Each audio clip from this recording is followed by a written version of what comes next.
Ikikwento ko sa inyo kung paano ako naloko at nanakawan ng kaibigan ko. Kaibigan kong pinatuloy ko sa bahay, tinuring kong pamilya, at mahal ko talaga. Mahal ko tong tao na to. Kaibigan ko siya, ang tuwing ko sa kanya ay kapatid. Maliit lang yung circle ko, kaya I know, if you watch my contents ever since, siguro kilala niyo to. Pero hindi ako para mag-name drop dito kasi ang purpose ko lang naman ay magsabi ng totoong kwento at mag-raise ng awareness para itong story ko nito ay maging eye-opener din sa lahat. Ito yung nangyari sa kwento ko. Last year, meron akong friend. We're like best friends na talaga din.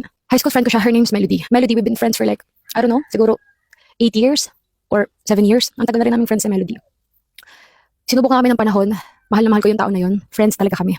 Melody Valdepeña, she's from Mulanay. Ngayon, last year, December something, she told me na uwi siya ng Mulanay at may dadalhin siyang kaibigan. Nagpaalam siya sa akin at first kasi meron silang gathering, family gathering sa Mulanay at ang problema niya ay wala siyang bahay or place, spot na papagpatuloyan doon sa kaibigan niya na yun kasi maliit lang yung bahay nila at marami na masyadong bisita para mag-accommodate pa ng isa pang bisita. Pero kasi gusto niya lang umuwi ng Mulanay at the same time, gusto niya ring maigala at madala ng Mulanay yung friend niya na yun. She told me kung pwede daw ba silang makicrash sa bahay.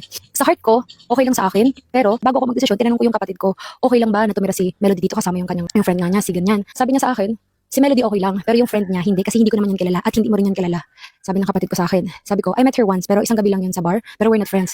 Sabi ko sa kapatid ko, sabi niya, kaya nga, so hindi ka pwede magpatuloy ng ibang tao dito sa bahay. Dahil hindi pumayag yung kapatid ko initially, napatuloyan sila sa bahay. Hindi ko siya pinatuloy sa bahay. Sinabi ko kay Mel, na Mel, I'm sorry, as much as I want, napatuloyin kayong dalawa sa bahay ng friend mo, hindi pumayag si Precious. Ano kasi yun siya, kakapanganak lang, postpartum siguro. So ayaw niya, ayaw ng kapatid ko. Okay, pumayag naman si Mel. Then nabalitaan ko na nagte-tent lang sila sa labas ng bahay nito nila Melody, doon lang sila natutulog sa labas. And what bothered me ay, nung nagkikwento na sila ni Melody at yung kanyang friend na uncomfy na nga daw siya, kasi nakatira lang doon sa tent, kanyan, tapos nababastos na daw. Ayun kasi ang aking deal breaker, nababastos na ng mga kamag-anak ni Mel, mga pinsan ni Mel na lalaki pag nakakainom. Nung na-mention niya yung word na nakakabastos na may mga off na mga jokes at nababastos na yung bisita ni Melody, I knew na I had to step up at sabihin na, oh my God, kailangan ko na silang akuin sa bahay kasi magsistay pa sila sa Mulanay for a couple of more days. So heart ko kasi is, syempre bisita ka ni Mel.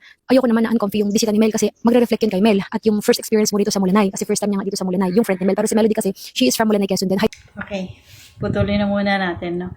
Ilalagay ko na lang po yung link sa baba, sa description, para mapanood po ninyo yung buong video. Kasi medyo mahaba mga 57 minutes. Ayun nga, yung kwento niya, meron siyang kaibigan, and then yung kaibigan niya may kaibigan din. So, umuwi sa Quezon, yung kaibigan niya, kasama yung kaibigan nung kaibigan niya. And then, walang matutuluyan, nakiusap sa kanya. Yung una, hindi niya pinayagan. Pero kalauna, nung malaman niya na nababastos kasi nag-tent lang daw dun sa labas ng bahay nung kaibigan niya. So, nung nalaman niya na nababastos doon, nakiusap siya dun sa kapatid niya na patuloyin yung friend niya tsaka yung friend ng friend niya. Tapos, yun, naging friend sila, nakilala nung pamilya niya, tapos nakilala din niya. Parang naging close sila. And then, hindi niya alam na nung nagpunta sila ng Baguio, parang siningil siya ng per head sa accommodation. Basta panoorin nyo na lang. And then, yun nga, ito naman yung masasabi ko dito about sa friendship o sa pagpili ng kaibigan natin. Kasi sobrang hirap magpapasok ng tao sa ating buhay, lalo na kung masasaktan lang tayo. Talagang magkakapobia ka talaga. Parang nakakatakot dahil hindi naman niya tayo masasaktan kung hindi natin sila pinapasok sa buhay natin, Kasi gano'n naman talaga kapag nakapagkaibigan ka, bibigay mo lahat kasi friend mo siya, magtitiwala ka sa kanya. Unang-una tiwala, tapos mahal mo siya, syempre kaibigan mo siya, ganun. At sa pakikipagkaibigan, meron akong 2 basihan dyan Ewan ko kayo, pero ako meron akong 2 basihan. Una, yung inconsistency niya sa'yo at saka dun sa mga ibang kakilala niya or nakakasama niya.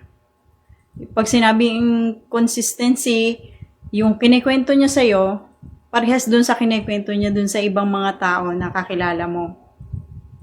Ngayon, kung hindi pareho, kung iba yung kinikwento niya sa'yo, iba din yung kinikwento niya dun sa taong kakilala mo, or iba yung kinikwento dun sa isa, kabahan ka na, red flag yun. Kasi parang sinungaling ganyan. Sinungaling yung tingin ko sa mga taong ganun. Pangalawa, sa pera. Unang-una talaga sa pera talaga nagkakatalo yung magkakaibigan eh.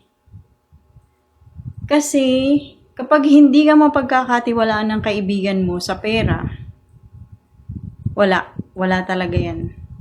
At yung kay Josel, sa video ni Josel, doon sila parang nagkasira sa pera. Yung pangalawa naman sa pera sa akin, kapag ang kaibigan ko, halimbawa, inutusan ko, may pinabili ako sa kanya, hindi naman utos, parang nakisuyo lang. Nakisuyo ako na, oy, bili mo ako ganito. And then, hindi niya ibinalik yung sukli kahit pisong sukli lang. Parang red flag na yun sa akin. Kasi, kung yung pisong sukli hindi mo ibinalik sa akin, what if yung malaki pang pera na ipagkakatiwala sa'yo? O ipagkakatiwala ko sa'yo or ipagkakatiwala ng ibang tao sa'yo. Kung kahit piso, hindi ka mapagkakatiwalaan, parang red flag na yun para sa akin. So, yun lang. Masasabi ko lang na mag-ingat po tayo sa pagpapapasok ng mga taong hindi natin kilala or hindi natin sigurado kung sasaktan ba tayo. Sabagay, hindi naman talaga natin alam kung sasaktan niya tayo o hindi. Hindi natin masasabi na okay pala siyang kaibigan kung hindi natin susubukan, pero kilalanin po nating mabuti yung mga taong pagkakatiwalaan natin bilang kaibigan. Kasi kadalasan yung mga kaibigan natin, yun pa yung sumisira sa atin. Mahirap na. Kaya, yun, maging observer tayo sa mga taong bago lang natin nakikilala at papapasukin natin sa buhay natin bilang kaibigan. Yun lang po.